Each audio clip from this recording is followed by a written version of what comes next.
Welcome to our third week of Introduction to the Hebrew Library as we continue our visit to the totality of the library in the adult education program of Grace United Methodist Church in Winfield, Kansas. In our first of these 5 weeks, we looked at the first 5 books in the Hebrew Library, which are the Torah, or the books of instruction for the Hebrew people in their faith journey. Then last week, we began our introduction to the second section of the Hebrew Library, the prophetic books.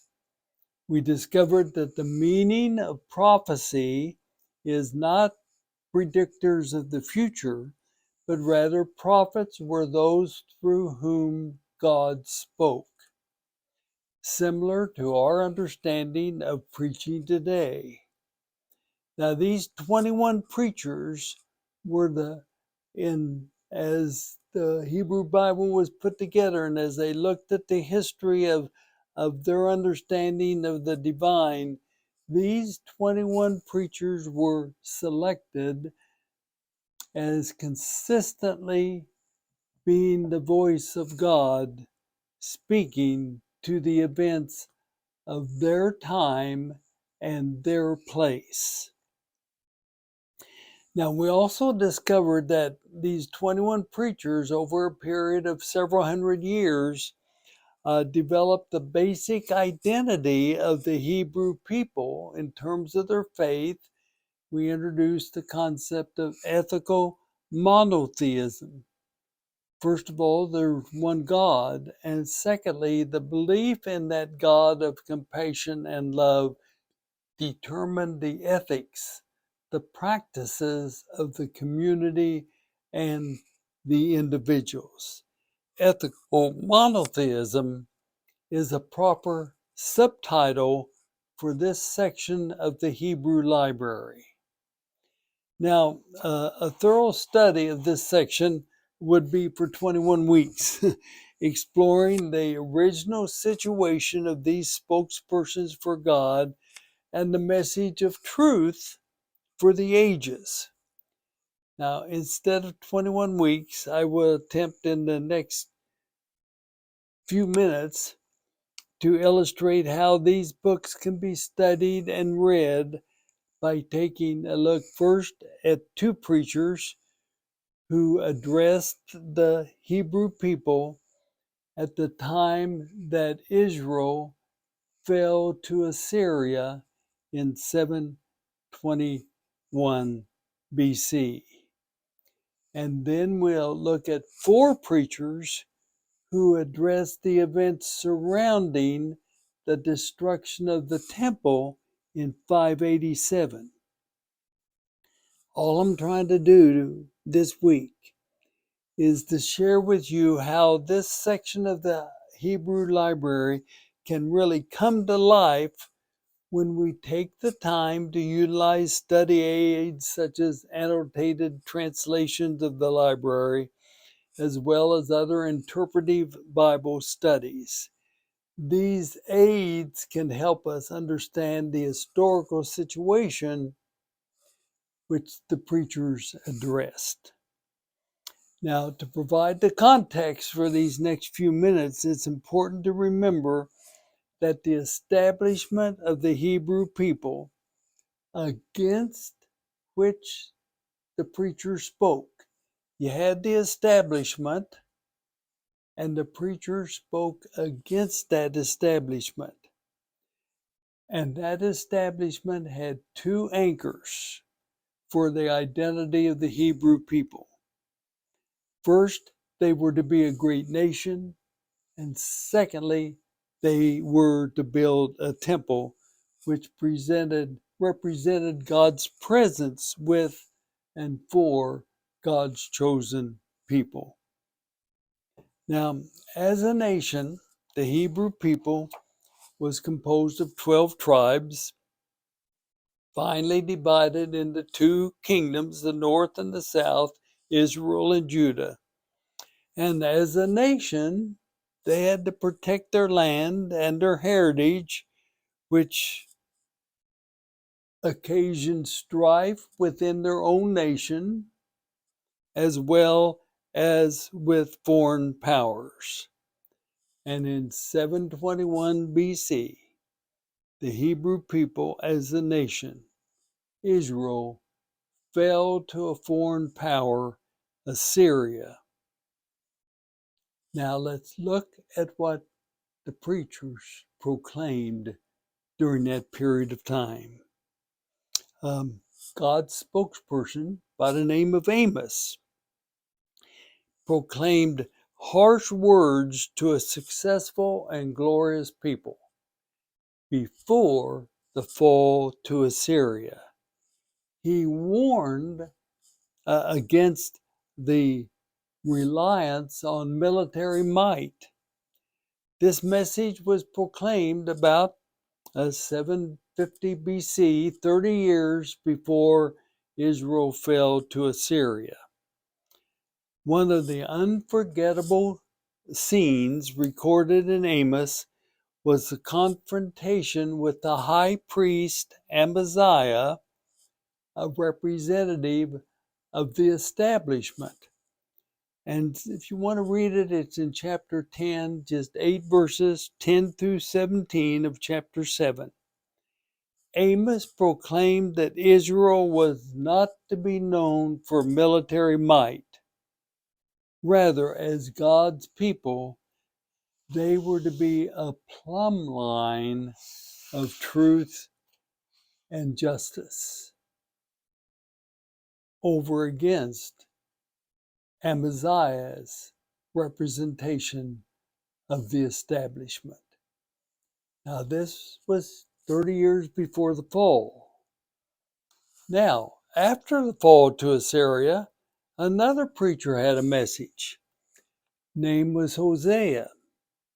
He used his own personal story of publicly purchasing his unfaithful wife from a public sale, receiving her in love, restoring his covenant with her, as the story of God who would be faithful to God's people, the Hebrew. God would restore God's covenant with them.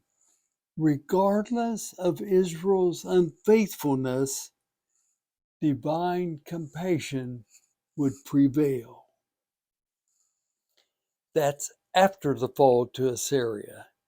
Amos was before the fall to Assyria, understanding when they preached, all of a sudden enables Amos and Hosea's message to come to life for all ages of the Hebrew people. That indeed, Amos warned against reliance on military might that stayed with the Hebrew people. And Hosea proclaimed God's compassion to unfaithful people like he had with his own wife. That stuck with the Hebrew people. And therefore, Amos and Hosea are among the 21 prophets in this section of the Bible.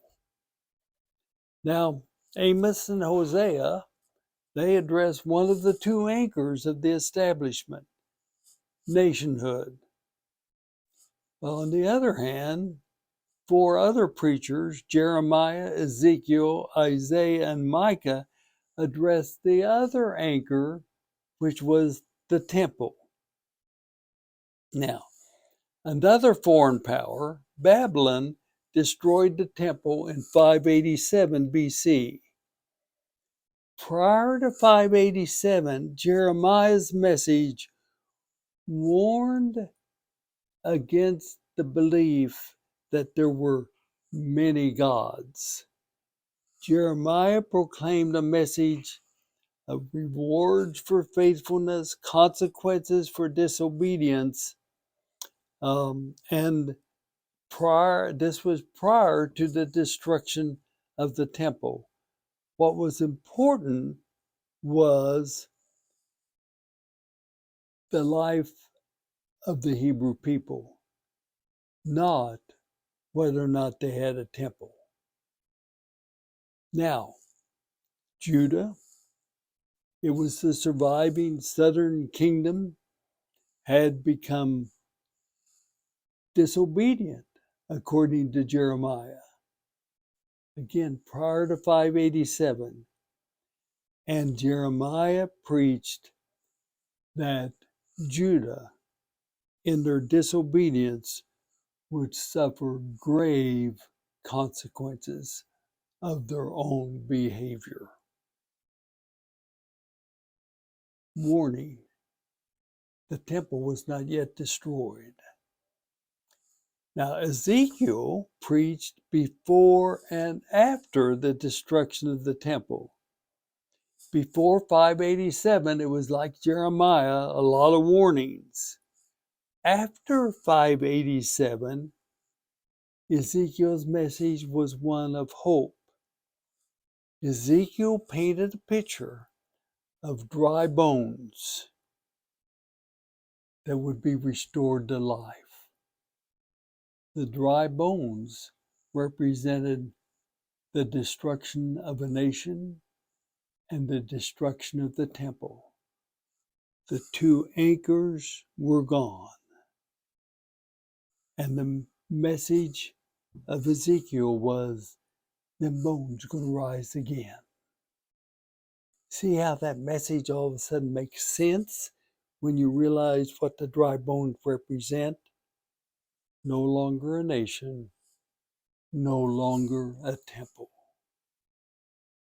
But there was another preacher, Isaiah. He preached after 587. And the message of Isaiah was that the identity of God's people was not a nation or the existence of a temple, but rather a community of suffering servanthood that existed within all nations.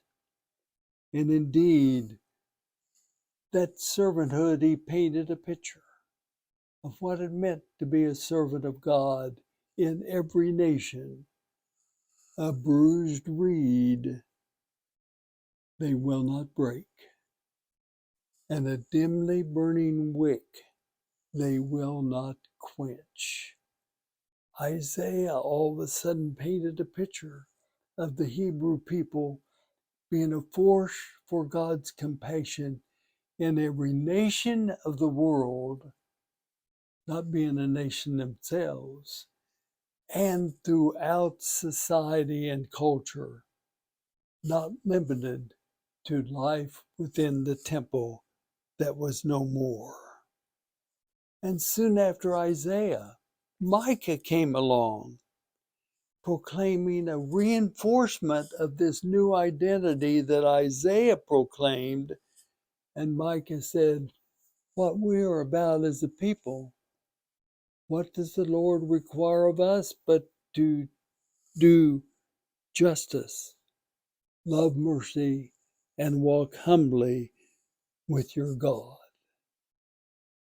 You see, understanding 721 makes sense of Amos and Hosea for the ages.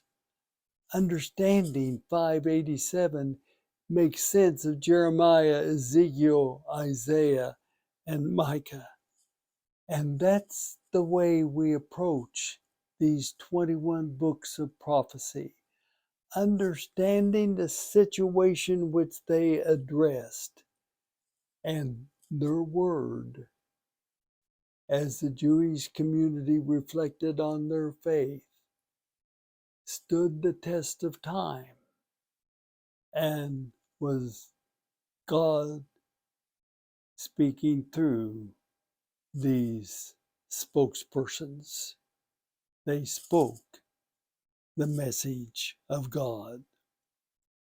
I've just introduced us to 7 of the 21 messages for the ages, but it's my hope that this short journey has opened the door for you to experience the heart of the Hebrew library, the message of ethical monotheism developed by the preachers for all ages. There's a lot there, but some questions that might help us along our way. What new understandings of the Hebrew Bible have emerged for you in this introduction to the message of the Hebrew preachers? In 2023, what idols exist in the Christian community which are comparable to nationhood and the temple for the Hebrew people of old? And finally, in the Christian library, the Hebrew preachers are often quoted. The most quoted is Isaiah. Often Christians interpret Isaiah as predicting the future, all the coming of Jesus. Another interpretation is that Jesus' self-understanding was that he fulfilled in flesh the message of ethical monotheism, which interpretation is the most meaningful for you in your own journey of faith. Thank you for being a part of our journey.